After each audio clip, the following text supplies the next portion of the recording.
On June 11th, in a surprising turn of events, Elon Musk publicly apologized to Donald Trump, admitting his previous inappropriate remarks. This sudden shift delighted many supporters. Today's program will delve into the inside story of Musk's reconciliation with Trump. Just after 3 a.m. on June 11th, Musk posted a stunning message on X, expressing regret for some of his remarks targeting President Trump last week, admitting they went too far. Musk's post immediately garnered support from many fans, who praised his courage, stating that publicly admitting mistakes meant turning in the right direction. Coincidentally, Trump, in a program aired that same day, seemed to respond to Musk's apology. He expressed his openness to reconciliation with Musk and clearly stated he wouldn't blame Musk, despite being a bit disappointed with him. However, the timing of their individual reconciliations is quite subtle. Reports indicate that the aforementioned program was recorded on Monday, June 9th, and aired a few hours after Musk's post. Trump was interviewed by Miranda Devine, a columnist for the New York Post. He said, "Listen, I don't have any bad feelings. I'm really surprised this happened.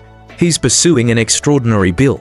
I think he feels very bad about the things he said. These things happen. These things happen all the time. I don't blame him for anything. I'm just a little disappointed." When asked if he and Musk could reconcile and if he could forgive Musk, Trump replied, "I think I can, but we have to fix this country first." Regarding the conflict between Musk and Trump, Musk's father jokingly likened it to a marital spat. As the saying goes, quarrel at the head of the bed, reconcile at the foot of the bed.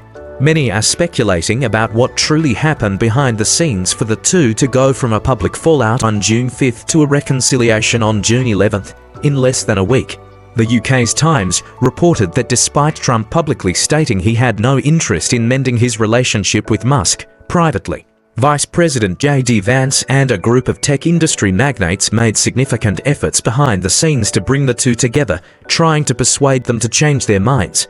The New York Times, on the other hand, reported that the two spoke on the phone late Monday night. Before Musk proactively called Trump, he also had separate calls last Friday with Vice President Vance and White House Chief of Staff Susie Wiles.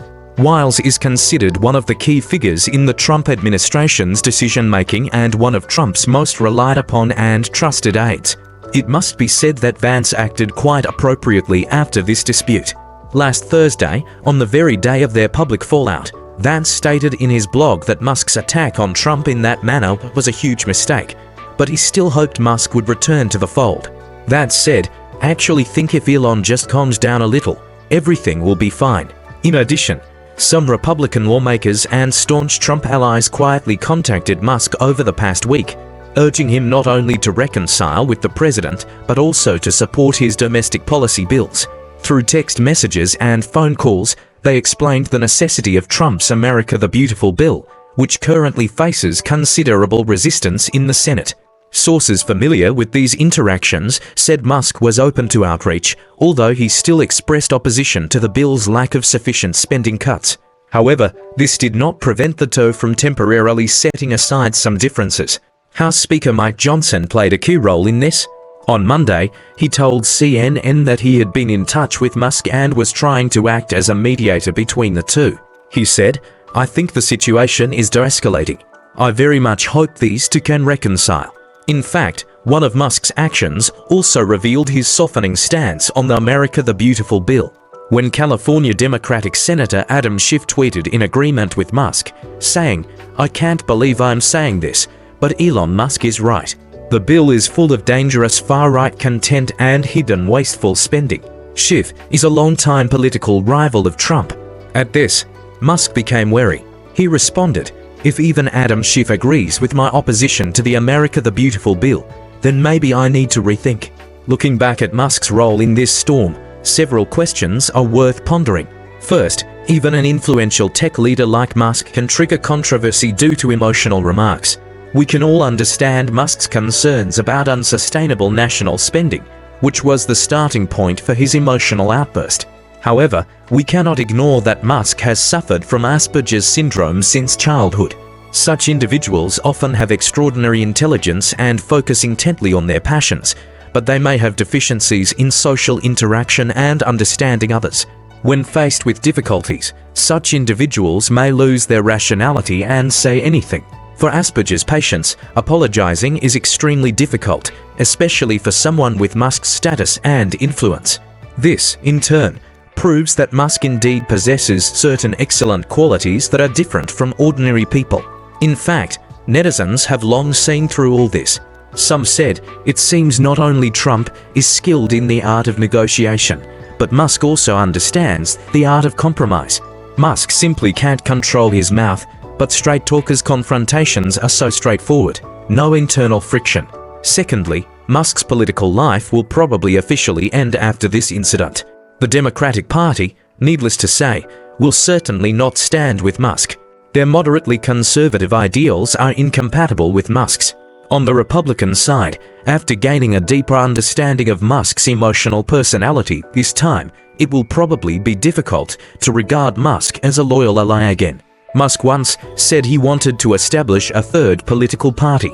Although he has many supporters, as a political leader, Musk will probably find it difficult to achieve this.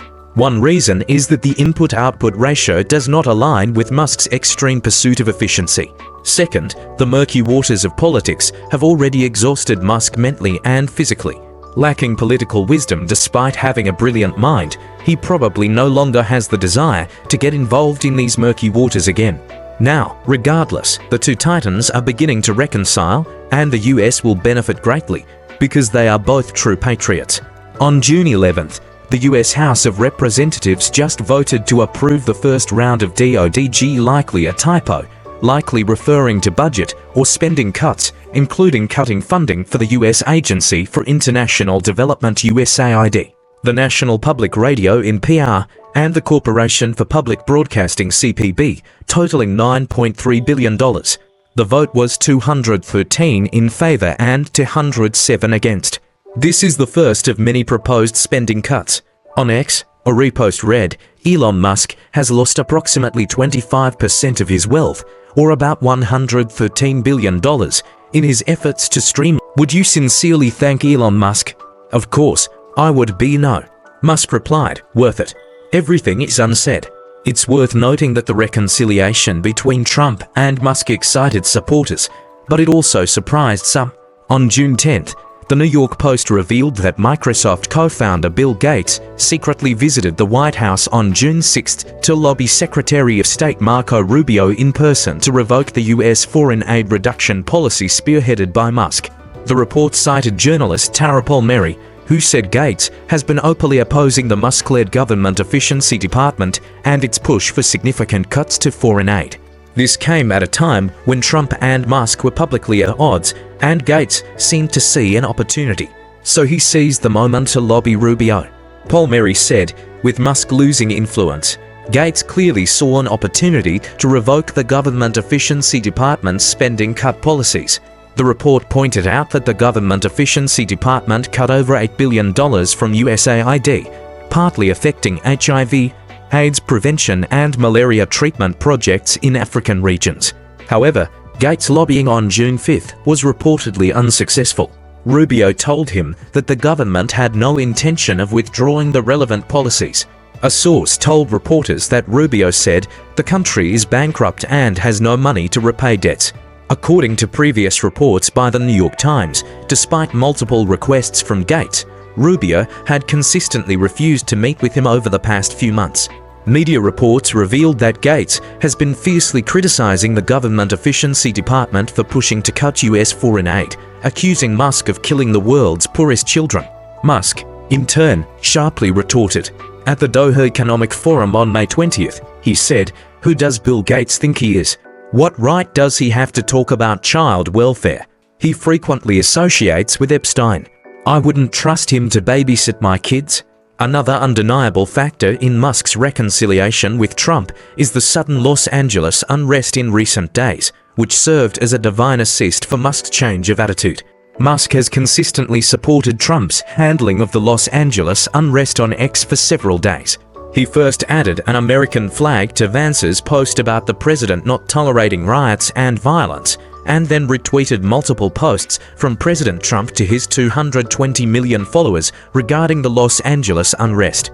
from deploying troops to condemning rioters and criticizing California officials, amplifying traffic for Trump's posts. Musk also posted a screenshot of a Trump Truth Social post stating that California Governor Gavin Newsom and Los Angeles Mayor Karen Bass should apologize to the people of Los Angeles. This week, he refollowed Stephen Miller, White House Deputy Chief of Staff, and Charlie Kirk, conservative podcast host and founder of Turning Point USA. Both are staunch supporters of Trump's domestic policies. Previously, Musk had unfollowed them during his dispute with Trump. Kirk is a rising Republican political star who had publicly called for reconciliation between Musk and Trump. On June 10th, Kirk told Megyn Kelly in an interview, "I know these two men. I am hopeful and optimistic and will do everything I can to try to bring this back together." Finally, an update on the latest situation in the Los Angeles unrest. On June 11th, White House Press Secretary Karine Jean-Pierre referred to as Carolyn Levitt in the original text.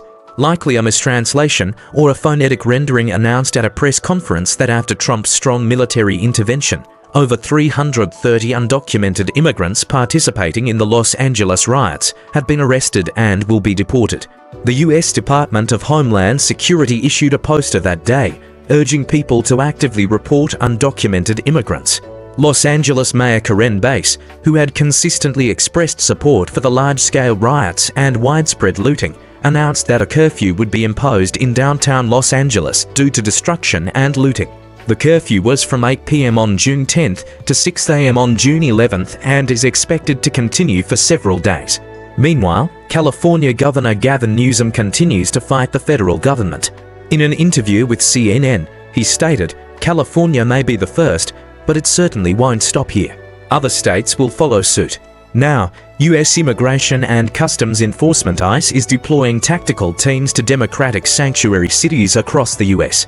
The first deployments include Seattle, Chicago, New York City, Philadelphia, and Virginia. At the same time, Congress has begun investigating the masterminds behind this unrest. On June 11th, the House Oversight Committee will issue a formal document request Neville Singham, questioning his alleged funding of communist organizations linked to the Chinese Communist Party behind the Los Angeles riots. If he refuses to cooperate, a subpoena will be issued and referred to the Department of Justice.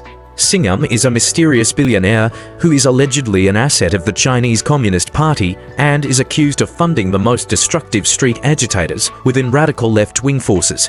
Florida Republican Representative Anna Paulina Luna announced a major move on June 10th, confirming that the committee would issue a formal document request to Singham, accusing him of allegedly providing financial support to the Party for Socialism and Liberation, PSL. The PSL is an extreme Marxist organization believed to be the mastermind behind the violent anti-ICE riots in Los Angeles. Luna wrote on X, "Thanks to the Data Republicans' investigative work, the House Oversight Committee will issue a formal document request to Neville Singham regarding his funding of communist organizations linked to the Los Angeles riots and the CCP." She continued, "If he refuses to appear, he will be subpoenaed. If he ignores the subpoena, he will be referred to the Department of Justice for prosecution." According to a bombshell report by Data Republican, likely the Data Republican or a similar investigative group, tech billionaire Neville Singham, who resides in Shanghai, China, has injected over $20 million into several US organizations through front channels like People's Forum and No Cold War. Both organizations openly support Beijing. The Party for Socialism and Liberation is a Marxist-Leninist group that advocates for the complete destruction of American capitalism. It is not only involved in organizing the Los Angeles riots, but is also reportedly responsible for printing slogans, providing trained spokespeople, and coordinating demonstrations in other cities, including San Antonio and Oakland. More disturbingly, earlier this year, the same network funded by Singham also funded and coordinated the pro-Hamas encampments and student uprisings at Columbia University and other elite campuses. This is not the first time Singham's name has appeared in national security circles. Last year, then Florida Republican Senator Marco Rubio and South Carolina Republican Senator Lindsey Graham called on the U.S. Department of Justice to investigate Singham under the Foreign Agents Registration Act (FARA), accusing him of acting as an unregistered foreign agent for China's Ministry of State Security. However, The Biden Justice Department did not take any action. Regarding the congressional investigation into Singham, social media influencer Kill the Storm responded that the 3 rioters arrested in Los Angeles would transfer evidence from the state government to George Soros and his son Alex, who each paid them $1,000 to $150 to cause as much damage as possible. In addition, several other Democratic donors, including Bill Gates and Mark Cuban, were also implicated. Although this news has not been officially confirmed, netizens seem to believe it is true. They demanded a public investigation into Soros and Bill Gates. Netizens wrote, "Arrest them directly. Charge them with their crimes. These guys are traitors to America." That's all for today. If you liked our program, please subscribe, like, and share. Thank you all, and we'll see you next time.